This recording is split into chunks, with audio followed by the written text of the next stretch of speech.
ನಾಲೆಯಲ್ಲಿ ಮುಳುಗ್ತಾ ಇದ್ದ ಬಾಲಕನನ್ನು ರಕ್ಷಣೆ ಮಾಡಲಿ ಹೋಗಿ ಇಬ್ಬರು ಯುವಕರು ನೀರು ಪಾಲಾಗಿರುವಂಥ ಘಟನೆ ಮೈಸೂರು ತಾಲೂಕು ಬಡಗಲಹುಂಡಿ ಗ್ರಾಮದಲ್ಲಿ ನಡೆದಿದೆ. ಮಂಜು ಅಂತ ರವಿಯವರ ಪುತ್ರ. ಆತ ಶಾಲೆಯಲ್ಲಿ ಓದ್ತಾ ಇದ್ದ. ಸ್ನೇಹಿತರ ಜೊತೆ ನಾಲೆ ಅಂದರೆ ಉಪನಾಲೆ, ವರುಣಾದ ಉಪನಾಲೆಯ ಬಳಿ ಹೋಗಿದ್ದ. ಕಾಲು ಜಾರಿ ಆತ ನಾಲೆಗೆ ಬೀಳ್ತಾನೆ. ಆ ಸಂದರ್ಭದಲ್ಲಿ ಆತ ಸಹಾಯಕ್ಕಾಗಿ ಕೂಕೊಂಡಾಗ ಅಲ್ಲೇ ಹೋಗ್ತಾ ಇದ್ದಂತಹ ಇಬ್ಬರು ಯುವಕರು ಆತನ ರಕ್ಷಣೆಗೆ ಮುಂದಾಗ್ತಾರೆ. ನೀವು ನೋಡ್ತಾ ಇರ್ಬೋದು ಬಾಲಕ ಮಂಜುವನ್ನು. ಆತನ ಅದೃಷ್ಟ ಚೆನ್ನಾಗಿತ್ತು. ಹೀಗಾಗಿ ಆ ಸಂದರ್ಭದಲ್ಲಿ ಆತ ಏನು ಕಾಲು ಜಾರಿ ಬೀಳ್ತಾನೆ. ಆಗ ಅದೇ ರಸ್ತೆಯಲ್ಲಿ ಹೋಗ್ತಾ ಇದ್ದಂತಹ ಅದೇ ಗ್ರಾಮದ ನಂದನ್ ಹಾಗೂ ರಾಕೇಶ್, 25 ವರ್ಷದ ನಂದನ್ ಹಾಗೂ 20 ವರ್ಷದ ರಾಕೇಶ್, ಇಬ್ಬರೂ ಸಹ ಸಹೋದರರು, ಚಿಕ್ಕಪ್ಪ ದೊಡ್ಡಪ್ಪ ಮಕ್ಕಳು. ಆ ಒಂದು ನಾಲೆಯಲ್ಲಿ ಮುಳುಗ್ತಾ ಇದ್ದಂತಹ ಮಂಜು ಆ ಬಾಲಕನ ರಕ್ಷಣೆ ಮಾಡಲಿಕ್ಕೆ ಇಬ್ಬರೂ ಸಹ ಹೇಳ್ತಾರೆ. ಬಾಲಕನ ರಕ್ಷಣೆ ಆಗ್ತದೆ.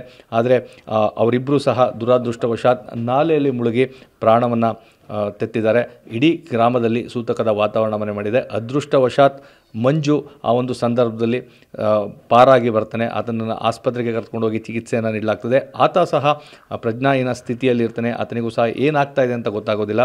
ಮನೆಯವರು ಸಹ ಸಾಕಷ್ಟು ಒಂದು ರೀತಿಯಂಥ ಆತಂಕದಲ್ಲಿದ್ದಾರೆ. ಯಾಕಂದರೆ ಅವರಿಗೆ ಮೊದಲು ಗೊತ್ತಾದಂಥದ್ದು ಮಂಜು ಸಹ ಸಾವನ್ನಪ್ಪಿದ್ದಾನೆ ಅಂತೇಳಿ.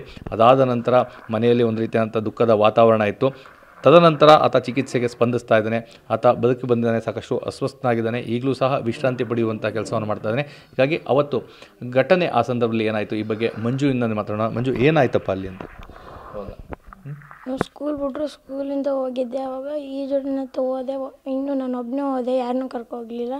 ಅಲ್ಲಿ ಇನ್ನೂ 4-5 ಜನ ಇದ್ರು, ನೀರೊಳಗಡೆ ಮುಳುಗ್ತಿದ್ರು. ಕಾಲು ಜಾರಿ ಮಿಸ್ ಆಗಿ ಸುಸ್ತಾಯ್ತಿತ್ತು, ಹೊಡಿತಿದ್ದೆ. ಈಗ ಬಿಟ್ಬಿಟ್ಟೆ ಕೈನ. ಅವಾಗ ಯಾರು ಬಂದು ಎತ್ತಿದ್ರು ಅಂತಲೂ ಗೊತ್ತೇನಿಲ್ಲ. ಮನೆಗೆ ಬಂದಮೇಲೆ ಎಚ್ಚರ ಆಯಿತು ಅಷ್ಟೇ. ಆಸ್ಪತ್ರೆಯಲ್ಲಿದ್ದೆ. ಆಸ್ಪತ್ರೆ ಮನೆಗೆ ಬಂದಮೇಲೆ ಗೊತ್ತಾಯ್ತು ಏನಾಯಿತು ಅಂತ. ಏನಾಯಿತು ಏನೂ ಗೊತ್ತಿಲ್ಲ. ಅವನಲ್ಲಿ ಕಾಲು ಜಾರ್ತಾ ನಿಂಗಲ್ಲಿ? ಇಲ್ಲ, ಸುಸ್ತಾಗಿತ್ತು, ಹೊಡಿತಿದೆ. ಅವಾಗ ಕೈ ಬಿಟ್ಬಿಟ್ಟೆ. ಕೈ ಬಿಟ್ಟು ಮುಳುಗಕ್ಕೆ ಶುರು ಆಗ್ಬಿಟ್ಟೆ. ಅಲ್ಲಿ ಆಳಾಯ್ತಾ ಜಾಸ್ತಿ ಅಲ್ಲಿ? ಈಜೊಡೆಕಲ್ಲಿ ಹೋಗ್ತಾ ಇರ ಅಥವಾ ಈಗ ಅವತ್ತು ಮಾತ್ರ ಹೋಗಿದ್ದ ನೀವು ಅಂತ? ಹೋಗ್ತಾ ಇದೆ ಅವಾಗ ಅವಾಗ ಹೋಗ್ತಾ ಇದ್ರೆ ಏನೂ ಆಗ್ತಾ ಇರಲಿಲ್ಲ ಅಲ್ಲಿ. ಸೊ ಯಾರು ಬಂದು ಇದು ಮಾಡಿದ್ರು ಏನೂ ಗೊತ್ತಿಲ್ಲ. ಈಗ ಹೇಗಿದೆಯಪ್ಪ ನೀನು?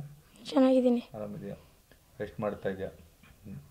ಆ ಸಂದರ್ಭದಲ್ಲಿ ಏನಾಯಿತು ಅಂದರೆ ಕಲ್ಲಿಂದ ಕಾಲು ಜಾರ್ತಾ ಅಥವಾ ಹೇಗೆ ಅಂತ ಭಯ ಆಯ್ತು? ಸುಸ್ತಾಗೋಯ್ತು, ಕೈ ಕಾಲು ಬಿಡೋದು ಬಿಟ್ಬಿಟ್ಟೆ. ಅವಾಗ ಯಾರು ಎತ್ತಿದ್ರು ಎಲ್ಲಿ ಕರ್ಕೊರು ಅಂತಲೂ ಗೊತ್ತಾಗಿಲ್ಲ. ಇದು ಮಂಜು ಮಾತು.